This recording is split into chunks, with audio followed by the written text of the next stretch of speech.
It started at 2:40 in the morning, in a cold, humming server room with nothing but coffee and instinct keeping me awake. What I didn't know was, by sunrise, someone would make a quiet decision that would change the course of my life.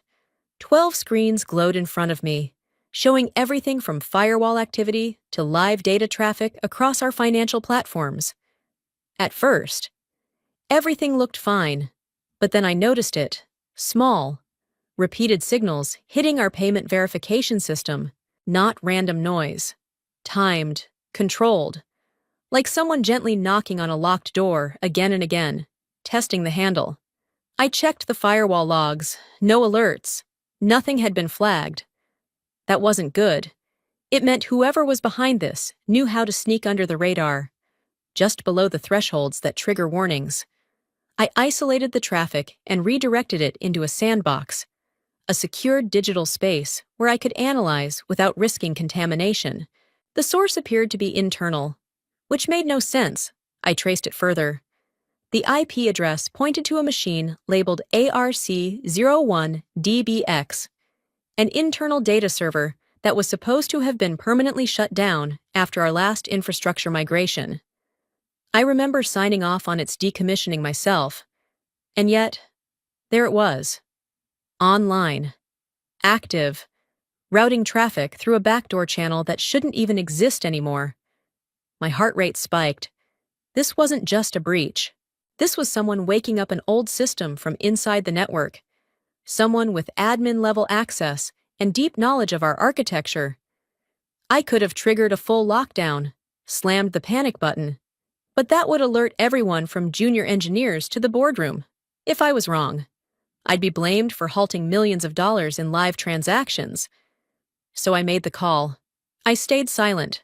My fingers moved fast, isolating ports, tagging malicious strings, filtering out injected code. I pulled in real-time metrics, scanning for any trace of lateral movement.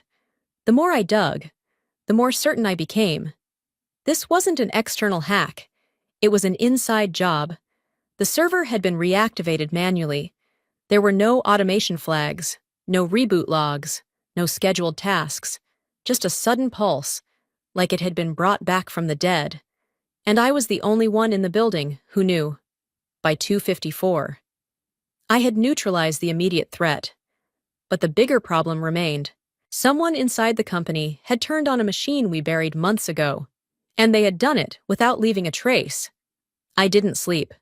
After shutting down the reactivated server's access routes, I stayed in the monitoring bay, staring at the residual traffic like it might explain itself. There was something disturbingly familiar about the attack signature, how it slipped through the default threat detection, how it fragmented data requests just enough to stay invisible to automated filters. I'd seen this style before, not in the wild, not in external attacks. It was internal, experimental. I just couldn't place it, until I remembered a test project from last year. Back when our team was still under old leadership, I dug into the internal code archive. It took me 10 minutes to track down a sandboxed exploit used in a now-defunct simulation exercise. The similarities were striking. Packet delay patterns, credential spoofing, even the segmentation logic. The old file was titled Slipstream Alpha, Rev B. And the author? Jonas Tellman. I froze. Jonas had been one of our senior penetration analysts. Sharp, erratic, unpredictable. He'd submitted the Slipstream model in a pitch to automate internal vulnerability testing. The approach was aggressive, almost reckless, but brilliant in the wrong hands. It was ultimately rejected, too unstable, too invasive, too political. He didn't take it well. Weeks later, after a confrontation with the department head, he was reassigned to a non-operational role. And then, just like that, he vanished. No farewell email, no LinkedIn update, no rumor mill chatter, just gone. But now his code had resurfaced, weaponized, and someone had tailored it to blend with our new network structure, which didn't exist when Jonas was still around. That meant someone had re-engineered his blueprint, someone with current architecture knowledge. I accessed internal directory logs out of pure instinct. The name wouldn't be there. I was sure of it. But then, it was Jonas Tellman, External Security Consultant. Assigned, Office of the CTO. Date, 3 weeks ago. Of course! Alex. The CTO had only been in charge for a month, but he was already shaking things up, replacing legacy protocols, reassigning access rights, building a leaner, modernized stack. As he called it, and now, apparently, bringing back old ghosts in new suits. Jonas wasn't just back, he was embedded. The idea made my stomach twist, but not from surprise, from recognition. It all fit too easily. The server wasn't accidentally reactivated. The code wasn't coincidental. The exploit wasn't blind. It was all designed, controlled, and I had walked straight into it, cleaning up their mess while staying conveniently off the record. I leaned back in my chair, cold air biting through the sleeves of my blazer. My fingers hovered above the keyboard. But I didn't type. There was nothing else to search. The answers were sitting right there, staring back at me through a dimly lit monitor. Jonas had written the weapon. Alex had hired him back. And I was the last person who wasn't supposed to find out. I didn't have time to process the Jonas twist. Knowing he was back, quietly tucked under Alex's wing, only confirmed what I already suspected. This wasn't a breach. It was a test, and I was the test subject. The breach hadn't tripped any of our auto-detection protocols. That meant two possibilities. Either it was so sophisticated it bypassed our threat engines completely, or someone had disabled the failsafes. I checked. 3 of the 4 automated flags for eastbound packet flow had been muted. Not removed. Just turned down. Like someone tweaking the volume to avoid waking the house. I stared at the screen. Our AI-driven defenses were still running, but hobbled. They weren't watching what mattered. They were distracted by noise, baited by decoys. The real attack had slipped through the blind spot, and the system hadn't even blinked. I didn't hesitate. Override protocol initiated. 1 command, 1 line of code, and just like that, I took the machine off autopilot. Our defensive stack was no longer being managed by algorithms. It was mine now. Every gate, every trigger, every sensor. If anything went wrong from this point on, it wouldn't be blamed on the system, it would fall on me. My palms were already sweating. The terminal flashed confirmation, manual mode engaged, and with it came silence, real. Weighted silence, no more predictive feedback. No alerts unless I programmed them. I was flying blind with full control. I ran a sweep. The moment the system transitioned, I caught something new, buried deep in the behavior logs of Node C7. A script had been inserted 6 weeks ago. The code was subtle, not malicious, not overt, but it had reshaped how that node reported activity. The language was elegant, too elegant. I knew that writing style, sharp, economical, recursive, Jonas. But what made my stomach drop was the note in the metadata. Request approved, A, B, Alex Brain. He hadn't just brought Jonas back. He had given him permission to modify our reporting stack. That was why our security protocols hadn't seen the breach. The sensors weren't looking where they should have been. They had been told not to. I looked up, slowly, eyes scanning the dark room. Still alone. I took a breath, wiped my hands on my sleeves, and got back to work. I needed to close the entry point without triggering suspicion. They couldn't know I was watching them back. My fingers moved faster now. I restructured firewall hierarchies, rerouted logging behavior, tagged suspicious outbound signals for silent monitoring if they wanted stealth. I'd show them real stealth, but as I worked, something shifted in me. I flashed back, 10 years earlier. First week on night rotation, a junior analyst, jittery from her 3rd energy drink, watching a strange spike in outbound traffic from a deprecated backup system. I'd called my manager in a panic. He told me I was overreacting and to let the AI figure it out. 2 hours later, the system crashed. I was the one who stayed to restore it, alone, cold, terrified.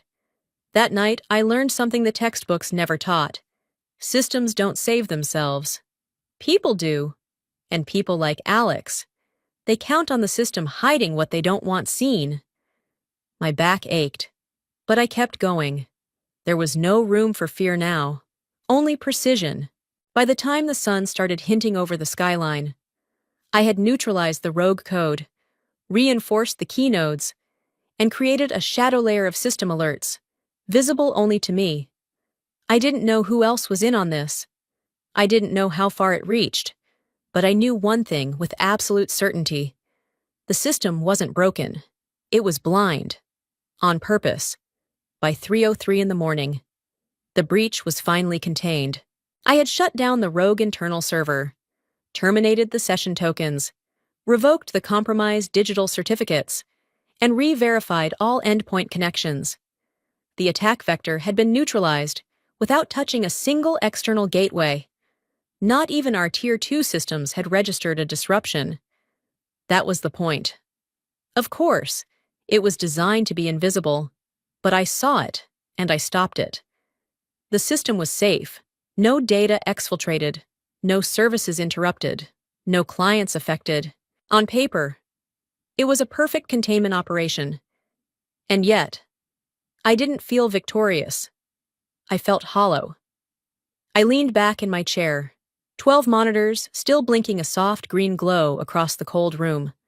My pulse had finally come down, but the silence left behind felt sterile, heavy. At 3:07, I opened a fresh incident report. Title: Unauthorized Internal Breach. Node: ARC01. DBX. Severity: Critical Status: Resolved. I documented everything: discovery time, intrusion pattern, IP trace, escalation path, and exact countermeasures applied. I even attached side-by-side code comparisons, the modified sensor script against the clean baseline from 6 weeks ago. I flagged Jonas's pattern fingerprints. I highlighted the metadata link to Alex Brain's approval. It was the most thorough technical write-up I'd submitted in over a year. At 3:21, I manually entered the recipients: Alex Brain, Leo Kwan, Head of Infrastructure, Internal Audit, and Carla Mendel, our CEO. I hit send. Then I waited. At 3:28, I checked the dashboard for signs of acknowledgement. No ticket activity, no internal ping. At 3:35, still nothing, not even an auto-reply, out of habit. I reopened the sent message to confirm it left my outbox. That's when I saw it.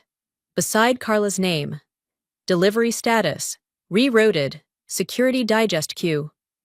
What? I expanded the email header. The system had automatically filtered out her address, marking it as non-operational recipient for internal security traffic. My report had been rerouted to the Daily Digest, a compiled email batch reviewed at 7:30 in the morning, usually by someone in legal. I didn't authorize that. In fact, I'd submitted dozens of high-priority incidents in the past, with direct CEO visibility. No filter had ever touched them. But now, suddenly, the system decided Carla didn't need to see the biggest breach we'd ever faced? No, someone made that decision, and I was starting to see who. I minimized the report, fingers hovering over the keyboard. No one else had responded. No messages, no calls, just the quiet hum of the servers and the static in my head. At 3:43, Leah from Facilities stepped into the server bay, holding a clipboard. Her overnight rounds. "You still in here?" she asked softly. "Just finished," I said, forcing composure. She glanced at the screen wall. "Saw bandwidth spikes around 240. Power drain in Sector C? Something happen?" I hesitated. "Nothing that made the news." She smiled faintly. "You always fix things before the rest of us even notice they're broken." I nodded. "Bad habit." She paused. "Claire, does anyone ever actually thank you for what you do?" I gave a half smile. "Only the machines." She chuckled and left. Her footsteps faded into the hallway. At 3:51, I powered down my station, slung my bag over my shoulder, and walked toward the elevator. The building was dim and sterile, just how it always felt after midnight. But tonight, it felt colder, like something had been erased, and I wasn't sure if it was the breach or me. The elevator opened. I stepped inside. The reflection in the polished metal doors looked like me, but quieter, smaller, out of frame. I scanned my ID badge on instinct. Nothing beeped back. It wasn't deactivated, just slow. Or maybe I was just noticing it now, as the door slid shut. I looked at the camera in the corner, just one red dot blinking steadily. It wasn't watching me. It was recording my exit, clean, silent, as if I'd never been there at all. By 6:15 in the morning, the building was no longer mine alone. I stepped back into the Arcavia headquarters, still dressed in last night's clothes, hair pulled into a hasty tie, my eyes shadowed from too much screen time. The sun had begun to crawl across the edge of the skyline, casting long slivers of light through the glass-paneled lobby. Morning had arrived, but something about it felt wrong. The front desk attendant, Jenna, didn't greet me like she usually did. No nod. No, "Hey, Claire." She just looked down at her screen, tapping distractedly. I tried not to take it personally. Inside the elevator, two software engineers, Dylan and Mira, stepped in behind me. They used to ask me about system load balancing or throw quick jokes about overnight code pushes. This time, they stood stiffly silent. Mira glanced at me, then quickly away. Dylan tapped his badge and faced forward. No small talk, no eye contact. By 6:22, I reached the 4th floor, the security and infrastructure level. The lights overhead were already fully powered, humming bright white across the rows of cubicles and sleek conference rooms. I walked past the espresso bar. No one there. Past Leo's desk. Empty. Then I saw Leah. She was coming out of the HR suite, tablet in hand. Leah Jameson, our head of people operations, wasn't just a colleague. We'd worked side by side for 6 years, even survived 2 layoffs together. She was the one who convinced me to stay when I almost left for a startup offer last spring. She used to send memes on Sundays and leave a peppermint tea at my desk every Friday, like clockwork. Her eyes met mine for a second. Then she looked down and walked past without a word. Not even a nod. A cold drop slid down my spine. That wasn't Leah being busy. That was Leah avoiding something. I stood still for a moment, trying to make sense of the room around me. Background chatter hummed, but I couldn't make out a single complete sentence. People were whispering, not to me, but about me. I could feel it. I tapped my phone and opened Slack. Maybe there'd been an announcement, some policy change, a restructuring, anything to explain the shift in energy. I searched for the channel, core security, nothing came up. That couldn't be right. I scrolled through my sidebar, infra, DevOps, compliance, all still there, but the security channel was missing.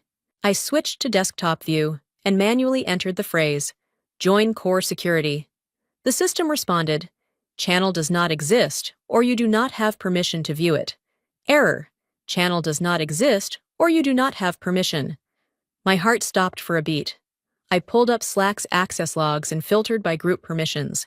It was buried 3 layers deep. But the data was clear. I had been removed from the core security workspace 48 hours ago, at 2:26 in the afternoon, 2 days before the breach. No notification, no request, no warning, just gone. I stared at the screen. My fingertips twitched. "Claire?" I turned. It was Marcus, one of the newer cybersecurity analysts. Friendly, bright, maybe too honest for this floor. He looked uneasy, holding a coffee in one hand and a laptop under his arm. I saw the internal logs," he said carefully. "That was some fast work last night." I nodded. "Thanks." He glanced around, then leaned in slightly. "They told us to keep quiet." I narrowed my eyes. Who did? He hesitated. Alex's office. He shifted his weight. Claire, I'm not supposed to say this, but they scrubbed the breach log from the team board, said it was a false alarm, and got folded into the weekly diagnostics. I clenched my jaw. I thought you should know, he added quickly, then walked away before I could reply. I stood there, pulse rising, thoughts racing. The report I sent? The silence? The odd looks? It wasn't me being paranoid. It was coordinated exclusion. Someone wanted me out of the loop, not just ignored, erased. I sat down at my desk, but the seat felt foreign. My fingers hovered over the keyboard, then moved without thinking.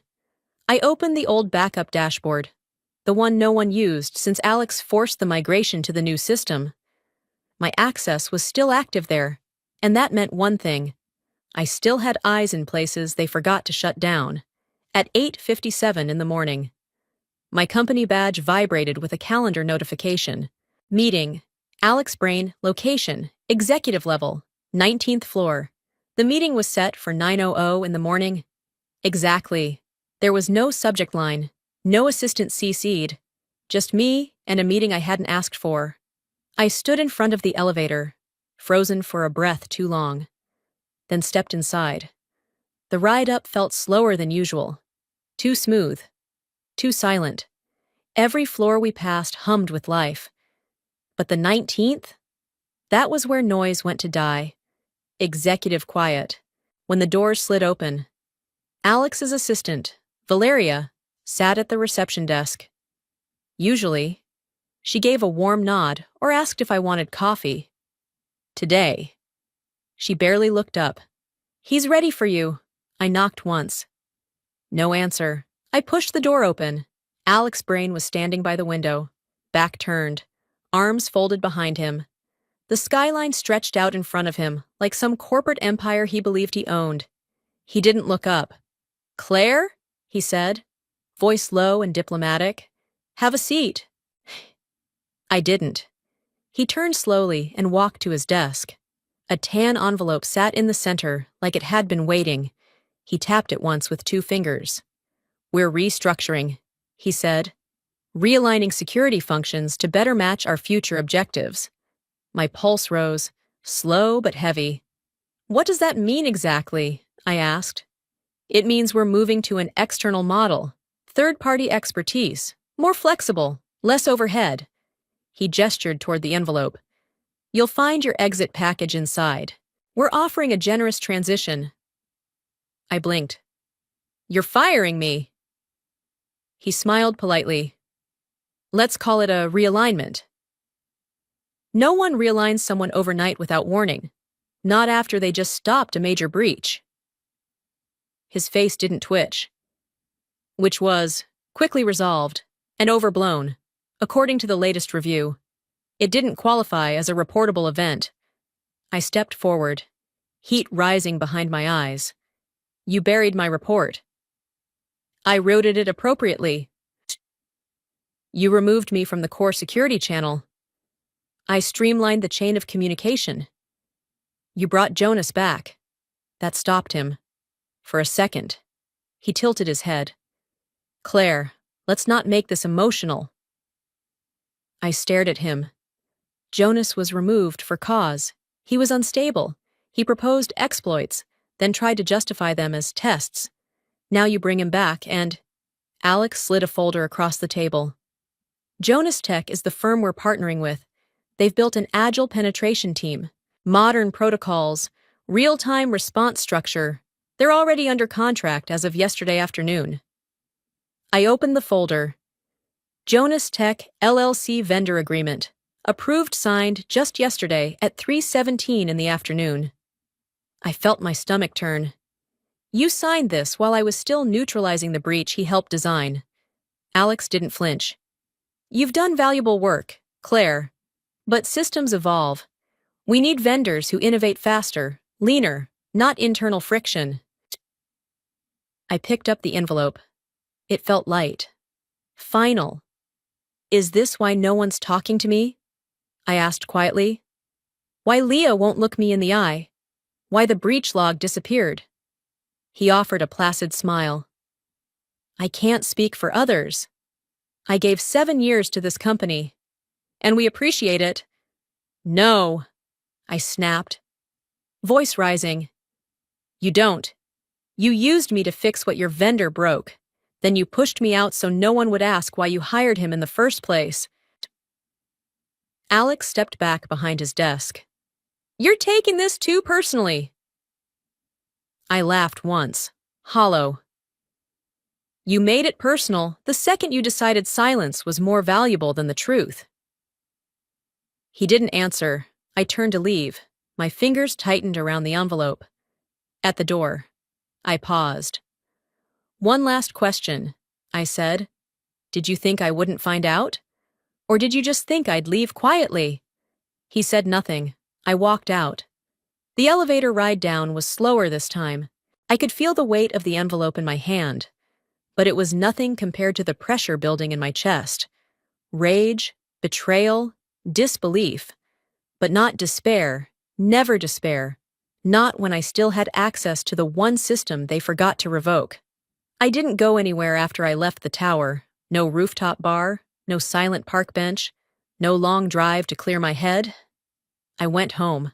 It was 10:02 in the morning when I stepped into my apartment. Blinds still closed. Laptop still open where I'd left it the night before. The room smelled like burnt coffee and overheating plastic. There was a stillness to it that matched how I felt inside.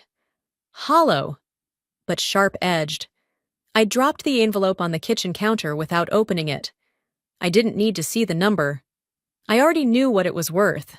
A signature and silence. I sat down at my workstation, turned on the second monitor, and opened the air-gapped backup terminal. It wasn't connected to the cloud.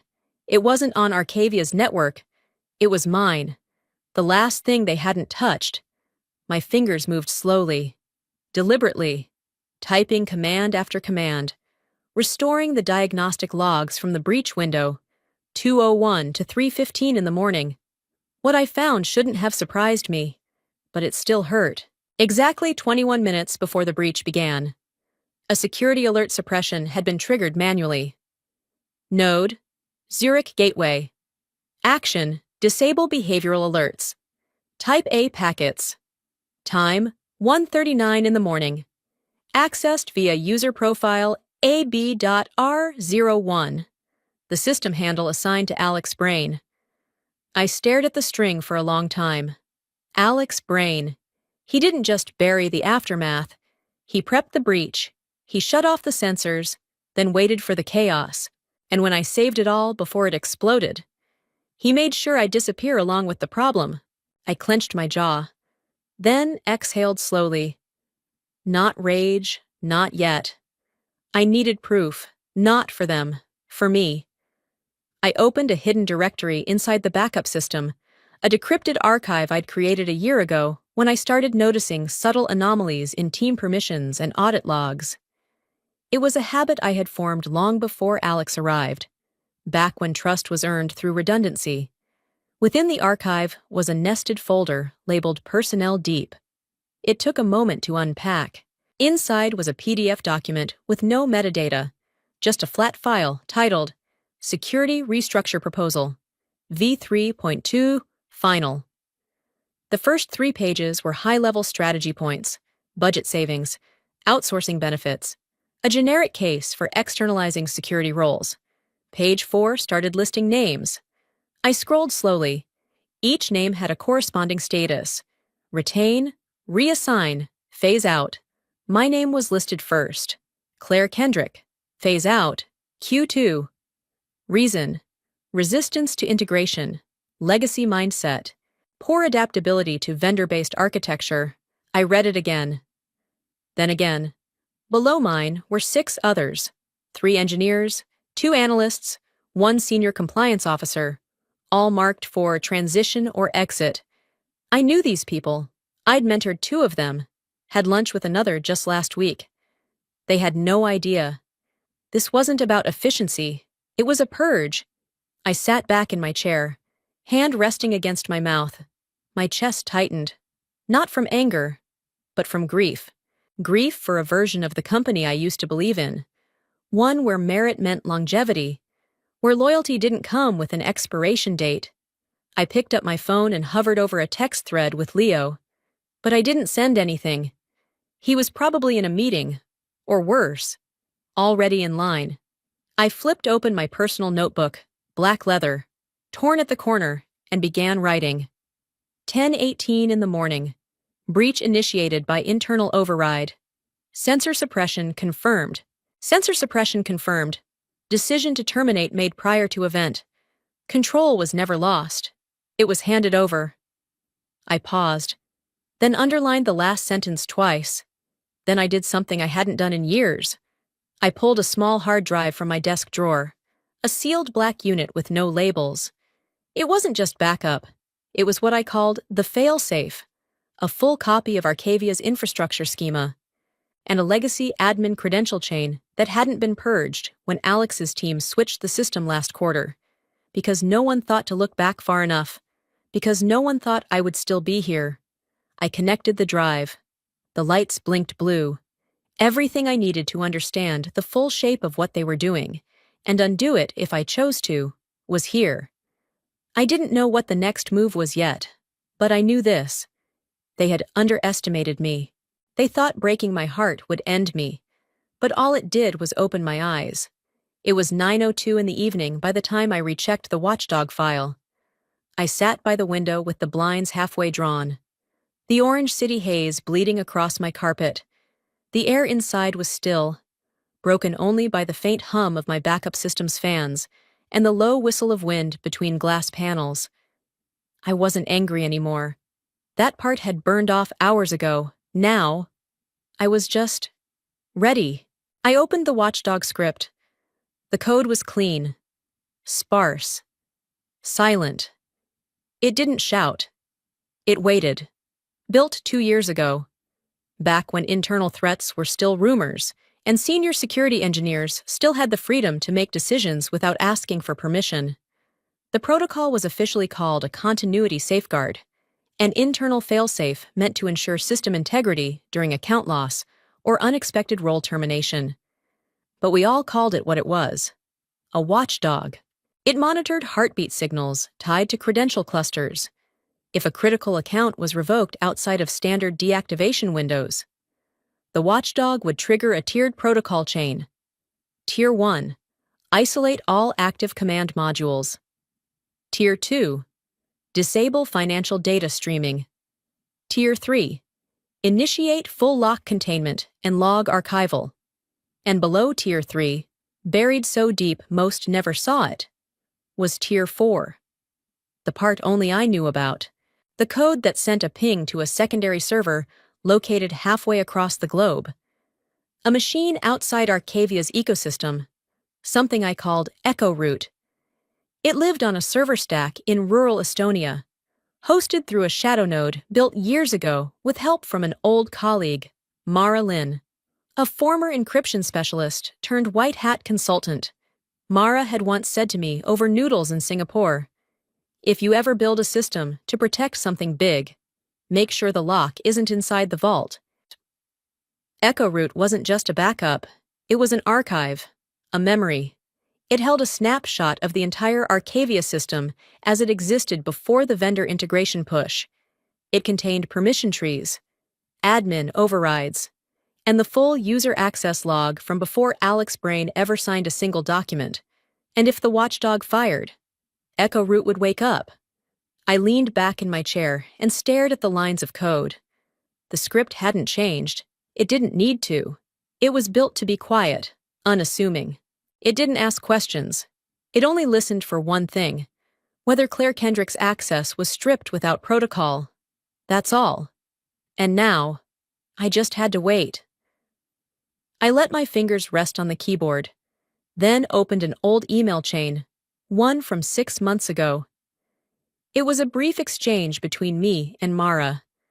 After she'd moved her team to a hybrid infrastructure base in Tallinn, her last message still sat unread in my inbox. "Claire, if you ever need to disappear, ping twice and let the code talk. We built it for this." You're not crazy for preparing, just rare. I hadn't replied. Not until now. I clicked compose and typed 4 words. Watchdog still on standby. I hit send. No emotion, no drama, just fact. I minimized the window and closed the terminal. The script would run in the background, invisible to every tool Arcavia currently used. Alex's team had migrated the stack. Sure, but they hadn't rewritten the core logic. They didn't know which wires still hummed beneath their polished dashboard. They never checked under the floorboards. I got up and walked to the kitchen, poured a glass of water, and let the silence settle. It wasn't the silence of defeat. It was the kind that comes before a storm you've been preparing for, one you don't have to stop. Just survive. By 9:48 in the evening, the city outside had gone dark, except for traffic lights and the flicker of apartment windows. I stood at the edge of mine, looking down at the offices still lit in Arcavia's tower across the river. It was strange. For 7 years, that building had felt like a second home. Now it just looked like a hollow frame of glass and steel. No weight, no memory. They thought the silence would erase me, but they forgot I had built the part of the system that never sleeps. By 7:23 in the morning, I was standing in front of Arcavia Tower for what I thought would be the last time. I didn't bring a bag, just a scarf, my access badge, and a silver USB drive tucked inside the pocket of my coat. The sidewalk outside was busy with morning rush, faces lit by screens and caffeine.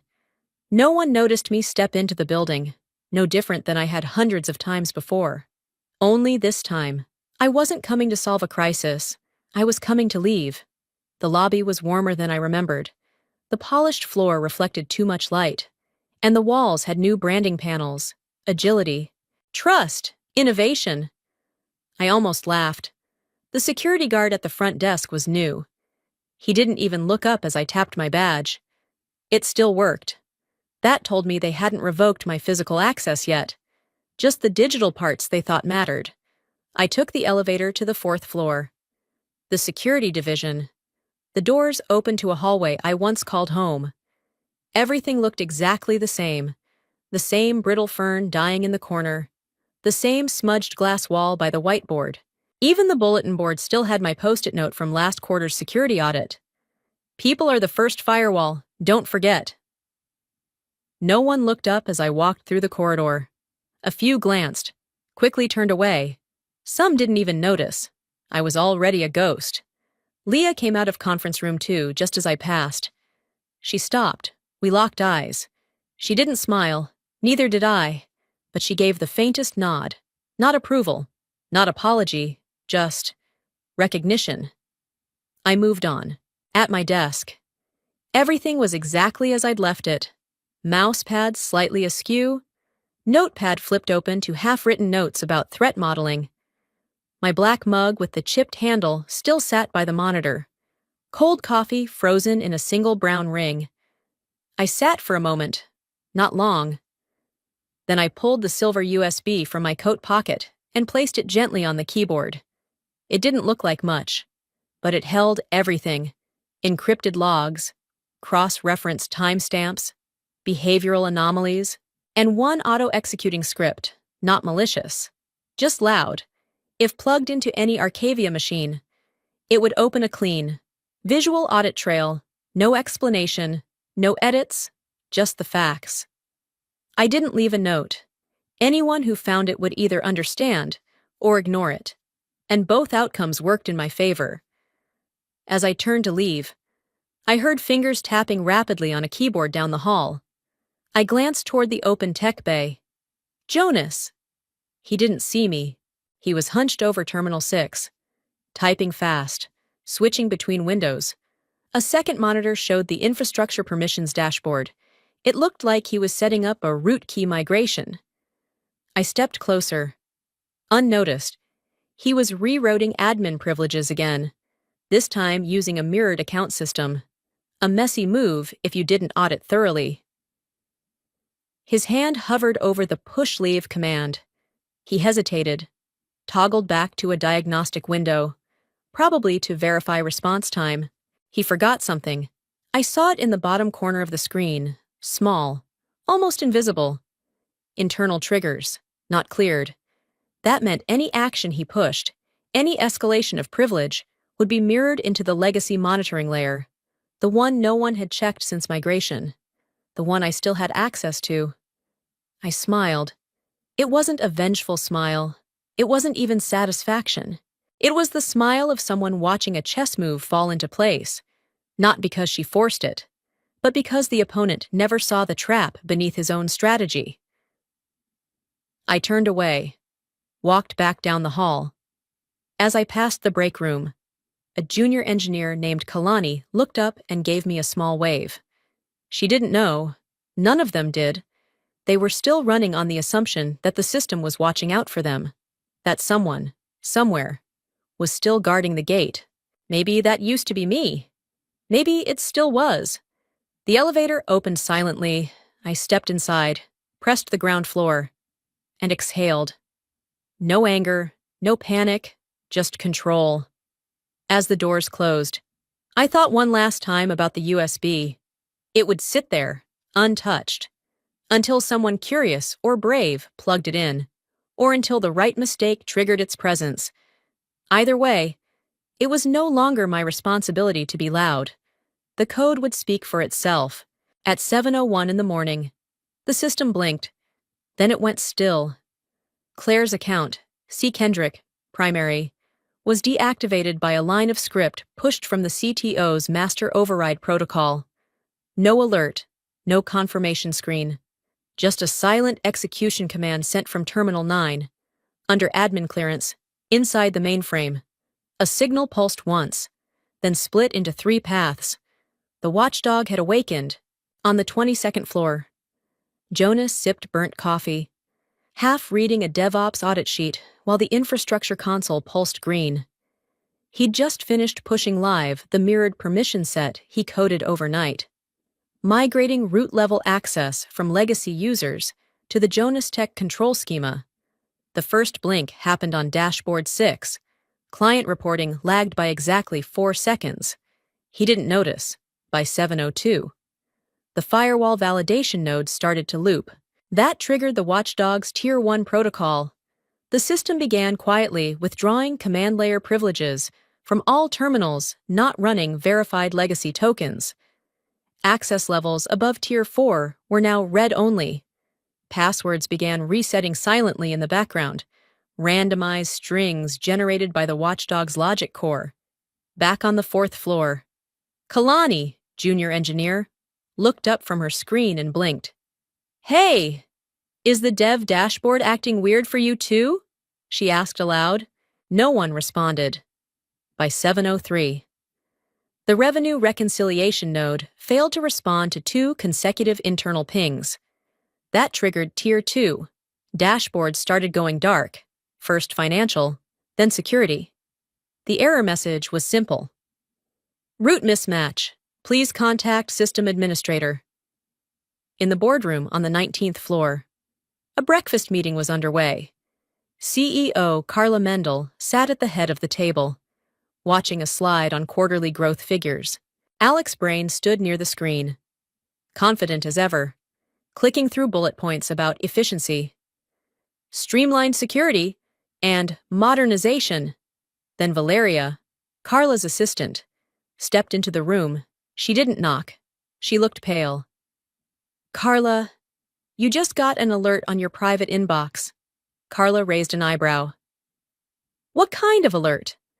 Valeria handed her a printed page. She'd already run it down from the secure printer in legal. Carla read it once, then again, slower.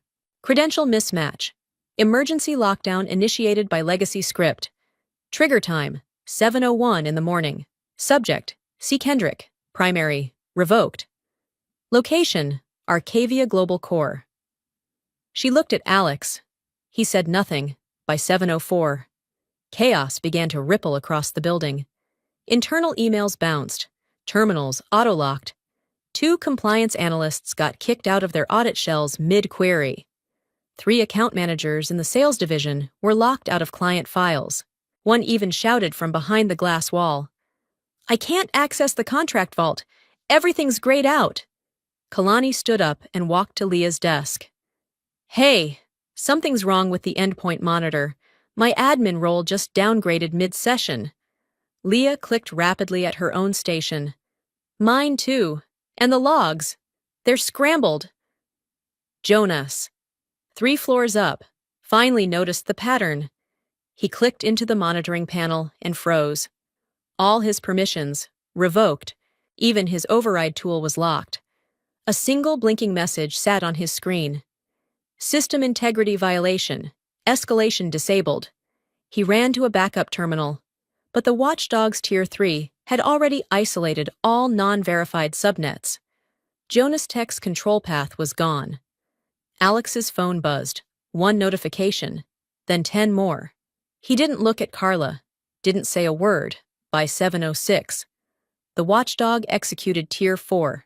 A burst of compressed code shot to a secure external node, Echo Root, outside of Arcavia's control.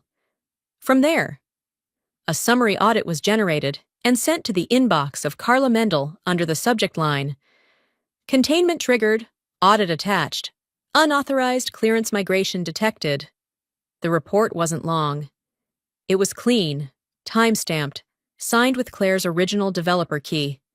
Carla stood up. Everyone in the room fell silent. She looked at Alex. Voice low. You hid the breach. Then you fired the only person who stopped it.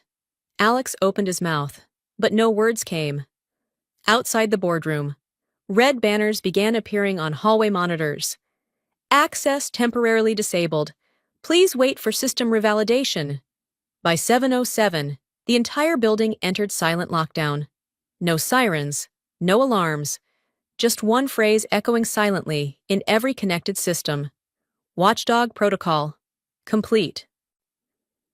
By 7:42 in the morning, I was seated by the window at Lindstrom Cafe, 2 blocks east, across the river from Arcavia Tower.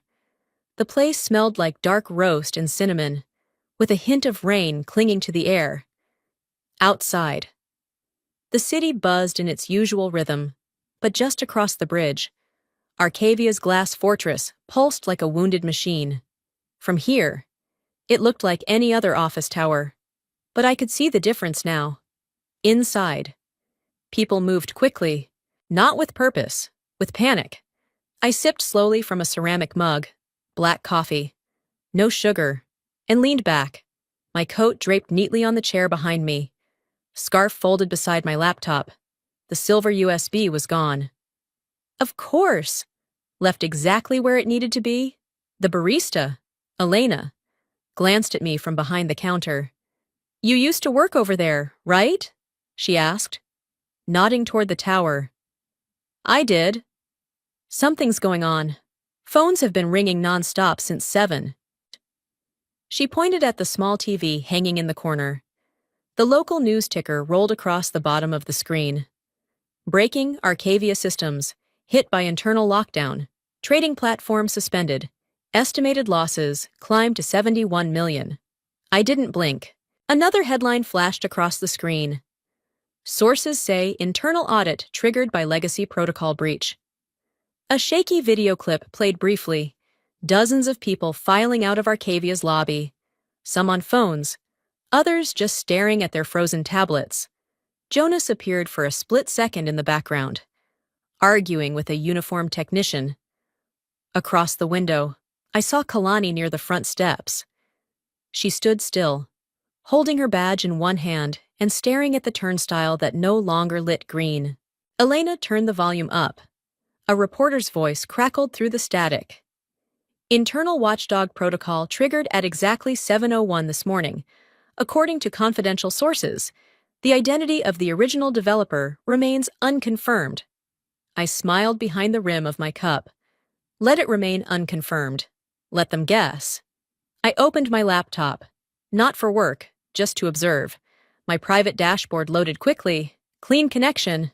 Echo Root was stable. The audit logs already backed up in 2 continents. They couldn't stop it now. The truth was already moving faster than they were. A ping interrupted my thoughts. Message from Mara. Clean signal. Well done. Quiet as ever. Another notification buzzed, this time from a public platform. Mason Grant, CEO of Grantwell Capital, Arcavia's largest institutional client, had just posted a single-line status on his verified account. Only person I trust now is Claire. Without her, we're out. Elena gasped softly. Wait, Claire? That's you? I looked up at her. Her eyes were wide. I nodded once. She didn't say anything more.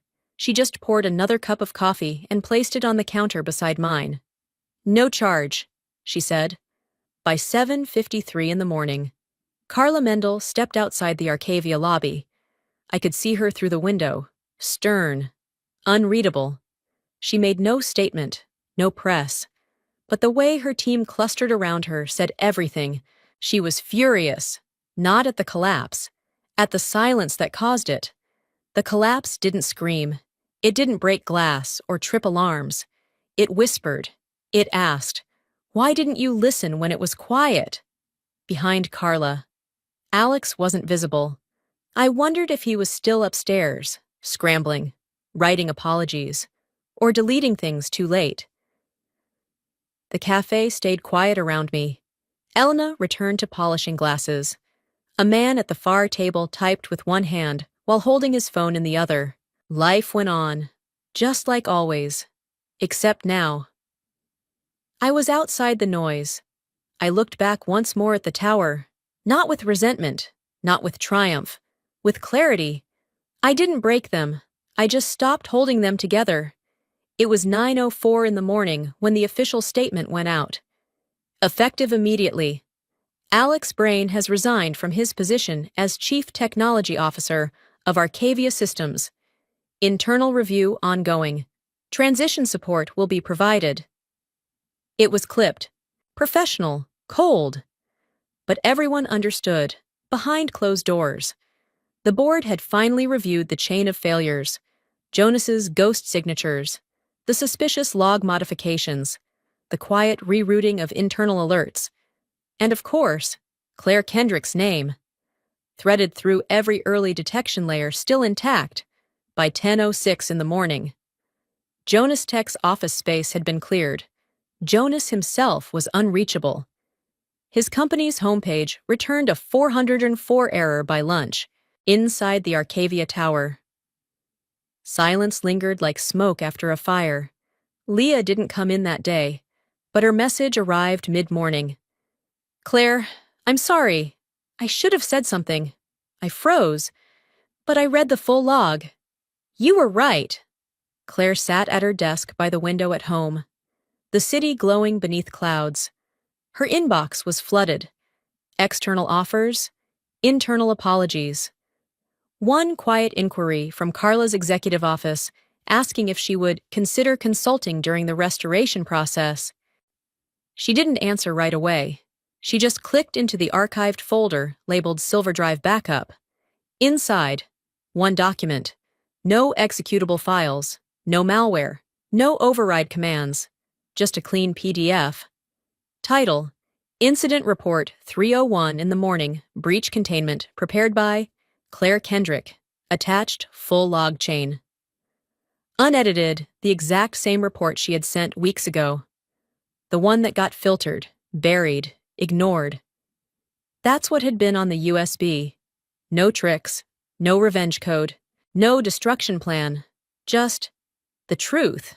And when someone finally read it, really read it, everything else unraveled by itself. Claire stood and stretched. She didn't feel triumphant. She didn't feel smug. What she felt was harder to name, an earned quietness, like setting something down after carrying it longer than she meant to. A message pinged, this time from Mara. Echo root logs have been archived. Your access will remain in place, but maybe you won't need it anymore. Claire smiled, not at the screen, at the idea. She closed the laptop and reached for her coat. Outside, the world was still moving. Cafes were open, trains on time, emails pinging in offices she didn't need to return to. but something had shifted. Not out there, in her. She picked up her notebook from the table, flipped to the last page, wrote 2 lines in tight handwriting. I didn't destroy them. I just stopped protecting them. She closed the book and stepped out the door. And sometimes, justice doesn't look like fire. It looks like walking away, while everything behind you collapses under the weight of its own lies. If you've ever felt underestimated, overlooked, or silenced for doing the right thing, know this: your silence doesn't make you weak. It makes you dangerous. And your truth, it waits, just like Claire's did. If this story resonated with you, leave us a comment below. Share it with someone who needs to be reminded of their quiet strength. And don't forget to subscribe, because there's always another story, another reckoning, and another Claire waiting